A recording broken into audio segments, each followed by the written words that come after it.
Vice chairman সংগ্রাম দাস অনুরোধ করিবি সে মঞ্চাসীন হবে। দাস, শোভন দাস মহাপাত্র, অমরেন্দ্র পাত্র, বিশ্বজিৎ প্রমাণিক অনুরোধ করিবি সেমানে মঞ্চাসীন হবে এবং সভা কার্যকু আগুক নেবে।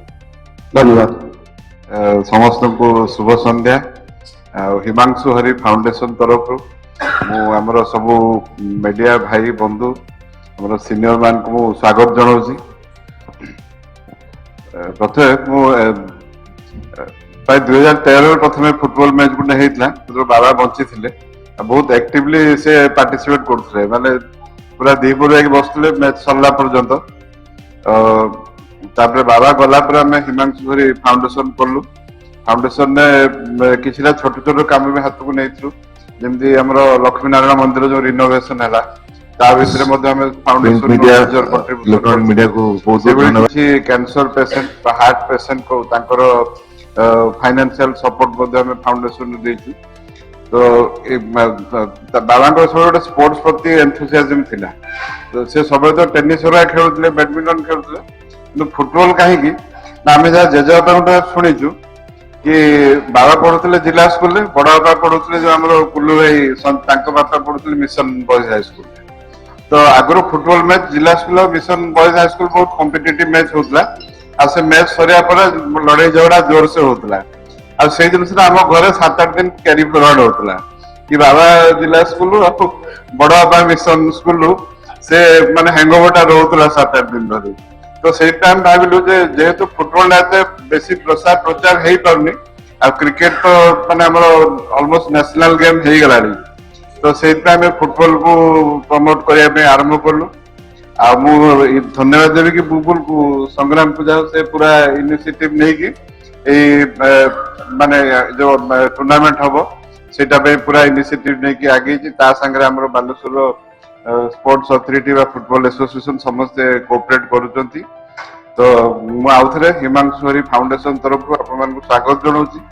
ଆଉ ଆମର ଏଇ ପ୍ରଚେଷ୍ଟା ରହିବ କି ଫୁଟବଲ ମ୍ୟାଚ ଆଗକୁ ପ୍ରତିବର୍ଷ ଚାଲିବ ଆଉ ଫୁଟବଲକୁ ଆହୁରି ବେଶୀ କେମିତି ଲୋକପ୍ରିୟ କରିପାରିବା ସେଥିପାଇଁ ଆମେ ପ୍ରଚେଷ୍ଟା କରିବା। ତା ସାଙ୍ଗରେ ମଧ୍ୟ ହିମାଂଶୁ ହରି ଫାଉଣ୍ଡେସନ ବିଭିନ୍ନ ଏଇ ନିଡ୍ ବେସ୍ଡ ସୋସିଆଲ ସର୍ଭିସ ମଧ୍ୟ କରିବ। ସମସ୍ତଙ୍କୁ ଆମର press, print media, electronics media ଭାଇ ମାନଙ୍କୁ ମୋର ବହୁତ ବହୁତ ଧନ୍ୟବାଦ ଯେ ଆମର ନିମନ୍ତ୍ରଣ ରକ୍ଷା କରି ଆଜି ଆସିଛନ୍ତି। ଆଉ ସବୁବେଳେ ସେ ବାବାଙ୍କୁ ତ ସପୋର୍ଟ କରୁଥିଲେ, ଆଉ ଆମେ ଆଶା କରିବୁ ଏଇ ମ୍ୟାଚ ପାଇଁ ବି ସେ ସମସ୍ତଙ୍କର ସପୋର୍ଟ ରହିବ। ଆଉ ସମସ୍ତଙ୍କୁ ଆଉ ଥରେ ଧନ୍ୟବାଦ ଦଉଛି। এই ମ୍ୟାଚଟି 11ରୁ 18 ତାରିଖ ପର୍ଯ୍ୟନ୍ତ ହବ। 17 ତାରିଖ ଦିନ ଆମର ଗୋଟେ ଫ୍ୟାନ୍ସି ମ୍ୟାଚ ଅଛି, ଯେହେତୁ ଫାଇନାଲଟା 18 ତାରିଖ ଅଛି ତ 17 ତାରିଖଟା ବ୍ରେକ୍ ଦିଆହବ, ପ୍ଲେୟାର ମାନଙ୍କୁ ରେଷ୍ଟ ନେବେ। 18 ତାରିଖ ଦିନ ସେମାନେ ଫାଇନାଲ ଖେଳିବେ। ଆଉ 17 ତାରିଖ ଦିନ ଆମର ନିତା ଫୁଟବଲ ଏକାଡେମୀ ଆଉ ୱେଷ୍ଟ ବେଙ୍ଗଲ ପୋଲିସ ଦୁଇଟା ଲେଡିଜ ଟିମ୍ ଆସୁଛନ୍ତି, ସେଟା ଗୋଟେ ଫ୍ୟାନ୍ସି ମ୍ୟାଚ ହବ। ଲେଡିଜ ମ୍ୟାଚଟା 17 ତାରିଖ ଦିନ। ଆଉ 11 ତାରିଖ ଦିନ ଫାଷ୍ଟ ଲିଗ୍ରେ ଖେଳିବେ ବାଲେଶ୍ୱର ହରିପ୍ଲାସ, ଆରଟି ବଏଜ ହାଇଦ୍ରାବାଦ। 12 ତାରିଖ ଦିନ ଖେଳିବେ ରାଉରକେଲା ରେଡ୍ ଆଉ ଏସଏସବି ସିଲଗୁଡି। 13 ତାରିଖ ଦିନ ଏଇ ଦି ଜଣଙ୍କର ସେମିଫାଇନାଲଟା ହବ। 14 ତାରିଖ ଦିନ West Bengal police sports club Barrackpore ଆଉ ଏମଇଜି ବେଙ୍ଗଲୋର। 15 ତାରିଖ ଦିନ ଖେଳିବେ କନ୍ନୌର ୟୁନାଇଟେଡ ଏଫସି କେରଳା ଆଉ ମା କାମାକ୍ଷା ଏଫସି ବିହାର।